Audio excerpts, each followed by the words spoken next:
Hey guys, आप सभी को मेरा नमस्कार। मैं अभिषेक सिंह आपका स्वागत करता हूं। As you know, document verification में आपका लेट हो सकता है और कैसे लेट होगा वो सारी चीज़ें मैं आपको समझाने वाला हूं। थर्ड और फोर्थ राउंड जैसा कि आप लोग को पता है अभी तक नहीं आया है, और नहीं आया है इसका मतलब हमारी जो काउंसलिंग की प्रक्रिया है, जो प्रोसेस है, उसमें डिले हो सकता है। तो ये चीज़ें कब तक चलेंगी और कब से हमारी क्लासेस स्टार्ट हो सकती हैं।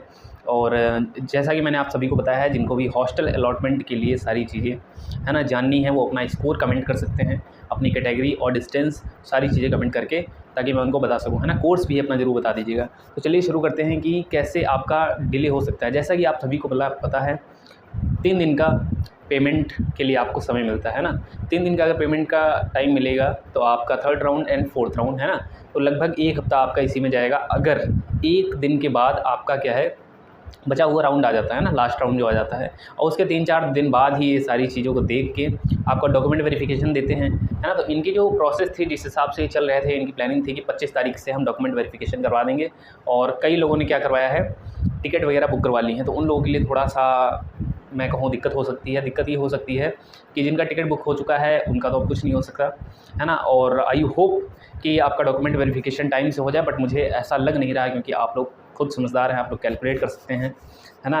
तो ऐसे में अब क्या किया जाए, जैसा कि आपको पता है हॉस्टल अलॉटमेंट में भी लगभग 7 डेज़ लगते हैं। तो आप एक तो ये कर सकते हैं, वेट, है ना, देखते हैं, हो सकता है। और बहुत ज़्यादा चांसेस हैं मिड एंट्री के। अब देखो, मिड एंट्री मैंने आपको उसमें जो आपका पोर्टल था, है ना, उसमें मैंने आपको बताया था कैप यूजी में। अगर आप देखेंगे तो पेज नंबर 11 के बाद वो चीज़ मिड एंट्री आपको दिख जाएगी, जिसमें 500 रुपये देकर वो बच्चे जिन्होंने काउंसलिंग में पार्टिसिपेट नहीं किया था वो पार्टिसिपेट कर सकते हैं, है ना। बेसिकली मिड एंट्री का मतलब यही होता है। तो मिड एंट्री वाले अगर पार्टिसिपेशन करेंगे तो हो सकता है कट ऑफ में, है ना, कट ऑफ में दिक्कतें आ सकती हैं। क्योंकि अगर मिड एंट्री वाले हाई स्कोरिंग हुए, है ना, तब तो समझ सकते हैं आप, हाई स्कोरिंग रहेंगे तो जो लोग पहले से फिल कर रखे थे उनको दिक्कत आने वाली है, वो थोड़ा पीछे चले जाएंगे। और अगर वही मैं बात करूं, जो स्टूडेंट्स, है ना, मान लीजिए कम मार्क्स वाले अगर मिड एंट्री में ले रहे हैं तब तो नॉर्मल चलेगा, कोई उसमें दिक्कत वाली बात है नहीं। तो ये कर सकते हैं आप लोग कि अभी थर्ड राउंड का वेट करिए, है ना। अगर मिड एंट्री थर्ड राउंड में होती है तो देखने वाला होगा क्या सीन होता है। बाकी जिन स्टूडेंट्स को अभी तक सीट नहीं अलॉट हुई है और वो परेशान होंगे क्या कट ऑफ बिल्कुल नहीं डाउन जाएगा, तो मैं आपको बता दूं कट ऑफ जो है वो आपका डाउन जाएगा, है ना। कट ऑफ डाउन जाएगा, बिल्कुल भी रिलैक्स रहें, है ना, बिल्कुल भी चिंता मत करें, है ना, रिलैक्स रहें। क्योंकि कट ऑफ जो है आपका फोर्थ राउंड में कम हो सकता है। जैसा कि मैंने पिछली बार भी ट्रेंड देखा था, फोर्थ राउंड में कट ऑफ कम हो जाता है, और उसके बाद भी अगर आपको सीट नहीं मिली है तो आपका एक और चांस मिलता है mop up round. Mop up round में मैं बात करूँ अगर, तो बीएससी के लिए सीट बची रहती है जी, है ना। जैसे सोशल, अगर आप बीए सोशल की सीट देखेंगे तो लगभग भर चुकी होती हैं, और जो अगर 1-2 बचती हैं तो वो बहुत हाई स्कोरिंग, है ना, अगेन कट ऑफ हाई जाता है। जिन लोगों ने अप्लाई नहीं किया या कुछ उनका गलती हो गया, एरर हो गया, तो वो सारे क्या करते हैं, उसमें मॉप अप में आ जाते हैं, तो अगेन कट ऑफ हाई हो जाती है। एक और क्वेश्चन आप लोग का जो मुझे देखने को मिला कि मॉप अप वालों को हॉस्टल मिलता है या नहीं, है ना। तो मॉप अप राउंड वालों को हॉस्टल नहीं मिलता है, ये थोड़ा दुख की बात है। क्योंकि मेरे साथ जो सीन हुआ था मैं आपको बता दूं, मुझे फर्स्ट राउंड में सीट अलॉट हुई, है ना, फर्स्ट राउंड में सीट अलॉट हुई थी। और सीन ये हुआ था कि बीएससी ऑनर्स जियोग्राफी मुझे मिला और मैंने सीट छोड़ दी थी, है ना। कुछ वजह क्या, बेसिकली मैं डीयू लेना चाहता था, दिल्ली यूनिवर्सिटी, तो मैं वहाँ पे गया और फिर मैंने फाइनली मॉपअप में एडमिशन लिया, जबकि मेरे मार्क्स काफ़ी अच्छे थे। तब 600 का होता था, 454 मेरे मार्क्स थे, है ना, नॉर्मलाइज करने पे। तो हुआ ये था कि बाद में मैंने मॉपअप से एडमिशन लिया और मेरे से कम मार्क्स वालों तक को हॉस्टल अलॉट हुआ था, जबकि मुझे नहीं मिला था। सेकंड लिस्ट का आप लोग वेट मत करिएगा, 1 महीने, 2 महीने, 3 महीने, कोई भरोसा नहीं है कब आए, है ना।